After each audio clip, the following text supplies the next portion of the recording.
नमस्कार दोस्तों, स्वागत है एक बार फिर से आपका हमारे इस चैनल लखनऊ लर्निंग में। दोस्तों, जैसा कि आप सब मेरे स्क्रीन पे देख रहे होंगे, आज हम पढ़ने वाले हैं मीनिंग ऑफ क्रेडिट और सिग्निफिकेंस ऑफ क्रेडिट। उधार के क्या मीनिंग होती है और उधार के फ़ायदे क्या हैं, ठीक है दोस्तों? कर्ज के फ़ायदे या फिर कर्ज की मीनिंग क्या होती है, ये सारी डिस्कशन इस वीडियो के माध्यम से हम करने की पूरी कोशिश करेंगे। चलिए वीडियो को शुरू करते हैं। तो सबसे पहले जान लेते हैं हम लोग क्रेडिट का मतलब क्या होता है। क्रेडिट का मतलब दोस्तों ये होता है जब कोई एक व्यक्ति या कोई संस्था आपको कोई चीज़ें दे या कोई सेवाएँ दे या पैसे दे, मतलब या कोई आपको गुड्स दे दे या कोई सर्विस दे दे या आपको पैसे दे दे और वा आप उसको वादा करें बदले में कि बाद में आप उसे चुका देंगे। मतलब या तो पैसे लेंगे तो पैसे चुका देंगे, सामान होगा तो उसको सामान दे देंगे, मतलब कि आप बाद में उसको वापिस कर देंगे। ठीक है दोस्तों? इससे क्या होता है ना कि जो देश की जो आर्थिक स्थिति रहती है, अर्थव्यवस्था रहती है, एक महत्वपूर्ण लेन-देन करने के लिए बड़ी आसान बन जाती है इसमें।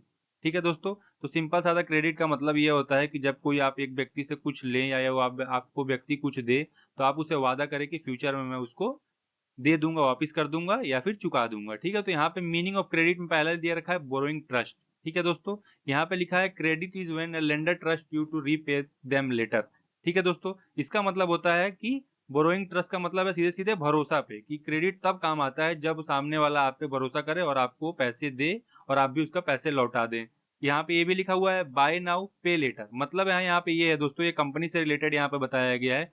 It lets to you get thing immediately and pay for them in the future. इसका मतलब दोस्तों यहाँ पे ये है कि क्रेडिट आपको तुरंत जो चीजें होती हैं उसको खरीदने में या प्राप्त करने की सुविधाएं देती है, ठीक है? और आप उन्हें भविष्य में पे कर सकते हैं, जैसा कि आजकल के बहुत सारे लोग कर रहे हैं, ठीक है? थर्ड पॉइंट दिया है इंटरेस्ट एंड रूल्स। ठीक है दोस्तों, you usually have to pay extra interest on the top of the what you have borrowed and there are rule about how and when to pay it back. इसका मतलब दोस्तों ये है कि आप अगर कुछ चीज़ उधार पे लेते हैं तो आपको फ्यूचर में उसको पे करना पड़ेगा। हो सकता हो कि आपको उस पे इंटरेस्ट देना पड़े और कुछ रूल रेगुलेशन के साथ आपको सामान दिया जाए। ठीक है दोस्तों? तो ये तो हो गई क्रेडिट की बातें जो कि मीनिंग में डिस्कस कर ली। चलिए एक-एक करके हम लोग इसका सिग्निफिकेंस देख लेते हैं कि सिग्निफिकेंस क्या है? सिग्निफिकेंस बोले तो इसका इम्पोर्टेंस क्या है? ठीक है दोस्तों? इम्पोर्टेंस इसके क्या होने वाले हैं वो एक-एक करके हम लोग यहाँ पे देख लेते हैं। तो जो पहला यहाँ पे सिग्निफिकेंस दिया गया है दोस्तों, यहाँ पे जैसा कि मैं आपको ज़ूम करके दिखा देता हूँ इसको, ये देख सकते हैं आप स्क्रीन पे। पहला यहाँ पे सिग्निफिकेंस दिया है बूस्ट द इकोनॉमी। ठीक है? यहाँ पे लिखा हुआ है credit help people and businesses buy what they need और want to now which help the economy grow. इसका मतलब दिया गया है दोस्तों कि क्रेडिट क्या होता है, बिजनेस जो होते हैं उनको निवेश करने और लोगों को ज्यादा खरीदारी करने में सुविधा देती है और मदद करती है। ठीक है? दूसरा जो पॉइंट दिया है help manage money. Credit let's people and businesses manage their money better by providing fund when needed and planning for the future. इसका मतलब दोस्तों ये बताया गया है यहाँ पे कि जो आप उधार है, क्रेडिट है, इससे लोग और जो व्यवसाय अपने पैसों को सही से प्रतिबंध कर लेते हैं। प्रतिबंध बोले तो तुरंत खर्चा करना, पूरा करने में मदद कर लेते हैं। मतलब जो उनका मनी है, अगर वो क्रेडिट पे अगर कुछ लेना चाहते हैं, तो अगर क्रेडिट की फैसिलिटी है, तो उनको तुरंत वो चीजें प्राप्त हो जाएंगी। ठीक है? थर्ड पॉइंट दिया गया है मेक्स बिग परचेज पॉसिबल। यहाँ पे ये बताया है credit help people bye expensive thing like car और हाउस बाय लेटिंग देम पे इन द इंस्टॉलमेंट। इसका मतलब दोस्तों ये है कि क्रेडिट हमको ये फैसिलिटी देता है कि हम कोई भी बड़ी चीजें जैसे घर, कार या बड़ी-बड़ी चीजें हम खरीद सकते हैं और उसको इंस्टॉलमेंट में मंथली, क्वार्टरली या फिर ईयरली उसको हम पे कर सकते हैं। ठीक है? नेक्स्ट पॉइंट दिया गया है इसमें बिल्ड्स कॉन्फिडेंस। ठीक है? A good credit system means people feel more secure using credit for emergencies and plan purchase. ठीक है दोस्तों? इसका मतलब यहाँ पे दी गई है दोस्तों कि अगर अच्छी क्रेडिट है आपकी तो लोग उस पे विश्वास करते हैं कि अगर क्रेडिट अच्छी है तो हम आपसे लोन ले सकते हैं और हम उसको वापस कर भी सकते हैं। बैंक भी क्या करेगी, आप पे विश्वास करेगी। इससे आपका कॉन्फिडेंस बढ़ेगा कि हम फ्यूचर में अगर कुछ बाय करना चाहते हैं तो हम इजिली बाय कर लेंगे।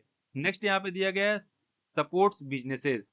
इसका मतलब सीधा साधा ये है दोस्तों, businesses use credit to buy supplies, invest in the new technology and handle ups and down in their finance. ठीक है? इसका मतलब दोस्तों ये है सपोर्ट बिजनेस का मतलब कि क्रेडिट जो बिजनेस को होता है वो डायरेक्टली सपोर्ट करता है उनको न्यू टेक्नोलॉजी में इनहेंस होने के लिए या फिर अगर कोई अप्स एंड डाउन आ गया उनके बिजनेसेस में तो उसको संभालने के लिए। ठीक है दोस्तों? इसीलिए आपको भी मैं ये कहूंगा कि अपनी क्रेडिट जो है वो मार्केट में अच्छी बना के रखिए। भले दोस्तों से खराब कर लीजिए लेकिन मार्केट में क्रेडिट आपकी अच्छी होनी चाहिए, तभी आपको लोन मिलेगा और उधार मिलने वाला है। ठीक है? नेक्स्ट पॉइंट दिया गया शोज इकोनॉमिक हेल्थ। ठीक है दोस्तों? How much credit is being used can show how well to the economic in doing more credit often means more confidence and activity in the economy। इसमें दोस्तों ये बताया गया है कि अगर क्रेडिट अगर अच्छी होती है तो इकोनॉमी की जो हेल्थ होती है वो काफ़ी अच्छी हो जाती है। क्योंकि दोस्तों ज़ाहिर-सी बात है, अगर क्रेडिट फैसिलिटी अगर अच्छी होगी किसी इकोनॉमी में तो बहुत सारे लोग खरीदारी करेंगे और उसको पे करेंगे, तो इससे जो इकोनॉमी है वो गुड कंडीशन में आती जाएगी, इन्फ्लेशन वगैरह नहीं आने वाला है। ठीक है? ये सब सुविधाएँ यहाँ पे आपको मिल जाएँगी। तो ये हमने पढ़ लिया दोस्तों यहाँ पे मीनिंग ऑफ क्रेडिट और सिग्निफिकेंस ऑफ क्रेडिट। होप करता हूँ कि आपको वीडियो पसंद आई होगी दोस्तों। अब भी कोई प्रॉब्लम है तो आप हमें कमेंट कर सकते हैं यूट्यूब हमारे चैनल पे ही। ठीक है? हम आपको कोशिश करेंगे रिप्लाई देने की दोस्तों। चलिए मिलते हैं अगली वीडियो में, तब तक के लिए नमस्ते।